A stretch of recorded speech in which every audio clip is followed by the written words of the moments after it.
മക്കളെ, എജ്യൂപോർട്ടിന്റെ എല്ലാ മക്കൾക്കും പുതിയൊരു വീഡിയോയിലേക്ക് സ്വാഗതം. അപ്പോൾ മിസ് കുറേ ഇമ്പോർട്ടൻ്റ് ആയിട്ടുള്ള ക്വസ്റ്റ്യൻസ് ആയിട്ടാണ് വന്നിട്ടുള്ളത്.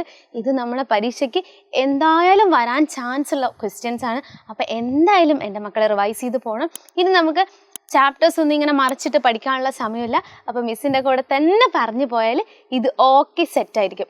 അപ്പോൾ നമുക്ക് നോക്കിയാലോ. നമ്മൾ പറഞ്ഞിട്ടുള്ളതാണ് ഫുൾ മൂൺ ഡേയും ന്യൂ മൂൺ ഡേയും. ഇതിനെക്കുറിച്ച് കൃത്യമായിട്ട് നമ്മൾ പഠിച്ചു പോയതാണ്. ഇനി നമുക്ക് ഒന്ന് റിവൈസ് ചെയ്ത് നോക്കാം. മിസ്സിൻ്റെ കൂടെ തന്നെ പറഞ്ഞു പോകണം, എന്നാലേ സെറ്റ് ആവുള്ളൂ. ഓക്കെ, ഇങ്ങനെ നേർരേഖയിൽ വരുന്നതാണ് എന്ത്? ഇങ്ങനെ നേർരേഖയിൽ വരുന്നതാണ് full moon day.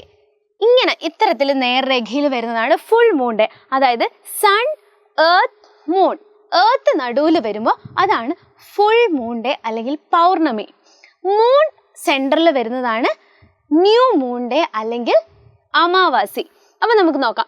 The moon is not seen at all when the part of the moon that does not get sunlight faces the earth. This is called new moon day. ഇതാണ് എന്ത്? New moon day എന്ന് പറയാം. New moon day അല്ലെങ്കിൽ അമാവാസി, കറുത്തവാവ്. പിന്നെ the day on which the illuminated part of the moon is fully visible from the earth is called full moon day. അതാണ് എന്ത്? Full moon day അല്ലെങ്കിൽ പൗർണമി ഓർ വെളുത്തവാവ്. ഇത് നമ്മൾ കൃത്യമായിട്ട് പഠിച്ചതാണ്. അപ്പോൾ പൊസിഷൻ എന്തായാലും ചോദിക്കും. അപ്പം പഠിക്കണം. സൺ, മൂൺ, എർത്ത്, ഈ ഒരു പൊസിഷനിൽ വരുന്നതാണ് new moon day. Sun, earth, moon, ഈ ഒരു പൊസിഷനിൽ വരുന്നതാണ് ഫുൾ മൂൺ ഡേ. നമ്മൾ കോഡ് വെച്ച് പഠിച്ചിട്ടുള്ളതാണ് EMS. ആ ഒരു EMS എന്നുള്ളൊരു പൊസിഷനിൽ വരുമ്പോഴാണ് നമ്മൾ മൂണിനെ കാണാതാവുന്നത്. അപ്പം എന്തായിരിക്കും അടുത്തത്? MEMES. EMS മൂണിനെ കാണില്ലെങ്കിൽ MES മൂണിനെ കാണും. ഒന്ന് കാണില്ലെങ്കിൽ ഒന്ന് കാണും. അപ്പോൾ അത് എൻ്റെ മക്കൾ കൃത്യമായിട്ട് ഓർത്ത് വെക്കണം. അടുത്തൊരു ക്വസ്റ്റ്യൻ ആണ് നമ്മുടെ ഭൂമിയെക്കുറിച്ചും പ്ലാനറ്റിനെ കുറിച്ചും സാറ്റലൈറ്റ്സിനെ കുറിച്ചും സണ്ണിനെ കുറിച്ചൊക്കെ നമ്മൾ കൃത്യമായിട്ട് പഠിച്ചതാണ്. സൺ എന്താണ്? ഒരു സ്റ്റാർ ആണെന്നൊക്കെ നമ്മൾ കൃത്യമായിട്ട് പഠിച്ചതാണ്. അപ്പം the spinning of the earth on its own axis is called rotation. Its own, അതിൻ്റെ തന്നെ ആക്സിസിൽ കറങ്ങുന്നതിനെയാണ് റൊട്ടേഷൻ എന്ന് പറയുക. ഒരു റൊട്ടേഷൻ എടുക്കുന്ന സമയമാണ് എന്ത്? 24 മണിക്കൂർ, 24 ഡേയ്സ് അല്ലെങ്കിൽ എന്താണ്? 1 ഡേ. 24 ഡേയ്സ് അല്ലെങ്കിൽ 1 ഡേ ആണ് ഒരു റൊട്ടേഷന് വേണ്ടിയിട്ട് എടുക്കുന്നത്. പിന്നെ നമ്മൾ പഠിച്ചതാണ് റവല്യൂഷൻ. എന്താണ് revolution? The movement of the earth around the sun is called revolution. എന്താണ് റവല്യൂഷൻ? ഈ മൂവ്മെൻറ്റ് എറൗണ്ട് എർത്ത് എന്ത് ചെയ്യുന്നതാണ്? ഈ സൂര്യനെ ഇങ്ങനെ കറങ്ങിക്കൊണ്ടിരിക്കുന്നതാണ് പരിക്രമണം അല്ലെങ്കിൽ റവല്യൂഷൻ. അപ്പോൾ റവല്യൂഷൻ എത്ര ദിവസമാണ് എടുക്കുന്നത്? 365 1/4 ഡേയ്സ് ആണ്, അല്ലെങ്കിൽ 1 ഇയർ. 365 1/4 ഡേയ്സ്, 365.25 ദിവസമാണ് എന്തിനെടുക്കുന്നത്? പരിക്രമണത്തിന്, റവല്യൂഷന് എടുക്കുന്നത്. അതെൻ്റെ മക്കൾ മിസ്സാക്കരുത്.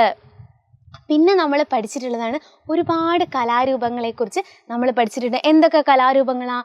ചാക്യാർകൂത്ത്, മാർഗംകളി, തിരുവാതിരക്കളി, ഒപ്പന, പടയണി, കഥകളി, പിന്നെ അങ്ങനെ ഒരുപാട് കലാരൂപങ്ങളെക്കുറിച്ച് നമ്മൾ പഠിച്ചിട്ടുണ്ടായിരുന്നു. കഥകളിയെക്കുറിച്ചൊക്കെ നമ്മൾ പഠിച്ചിട്ടില്ലേ? എന്താണ് കഥകളി?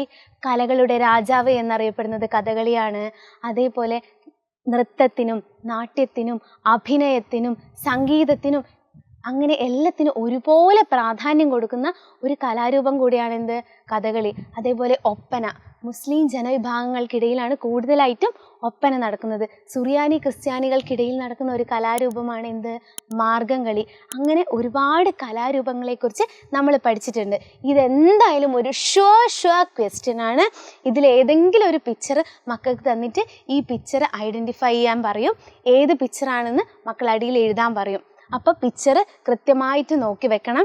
ഇതെന്താണ്? ഇത് മോഹിനിയാട്ടമാണ്, അല്ലെങ്കിൽ ഇത് കൂടിയാട്ടമാണ്, അല്ലെങ്കിൽ ഇത് മാർഗം കളിയാണ് എന്ന് എൻ്റെ മക്കൾക്ക് അറിയാൻ പറ്റണം. അതേപോലെ അടുത്ത ക്വസ്റ്റ്യൻ എന്താ വരിക? ചില സമയത്ത് ഈ ഏതെങ്കിലും ഒരു പിക്ചർ തന്നിട്ട് അത് ഡിസ്ക്രൈബ് ചെയ്ത് ഒരു ഡിസ്ക്രിപ്ഷൻ എഴുതാൻ പറയും. ഒരു കുറിപ്പ് എഴുതാൻ പറയും. അപ്പോൾ അതും എൻ്റെ മക്കൾക്ക് എന്ത് ചെയ്യണം, എഴുതാൻ പറ്റണം എന്നല്ല, എഴുതാൻ പറ്റും. എൻ്റെ മക്കൾ ഇതൊക്കെ എന്ത് ചെയ്തതാണ്, കൃത്യമായിട്ട് പഠിച്ചതാണ്. പിന്നെ നമ്മൾ മാപ്പിനെ കുറിച്ച് പറഞ്ഞു. മാപ്പിലെ പ്രധാനപ്പെട്ട 2 കാര്യങ്ങളാണ്, ഒന്ന് ഇൻഡെക്സ് സൂചിക, പിന്നെ ഒന്ന് ഡിറക്ഷൻസ്. ഡിറക്ഷൻസ് എഴുതി വെക്കണം. ഡിറക്ഷൻസ് കൊടുത്തിട്ടില്ലെങ്കിൽ ഇങ്ങനെ എന്ത് ചെയ്യണം, എഴുതി വെച്ചാലേ നമുക്ക് മാപ്പിൽ അടയാളപ്പെടുത്താൻ പറ്റൂ.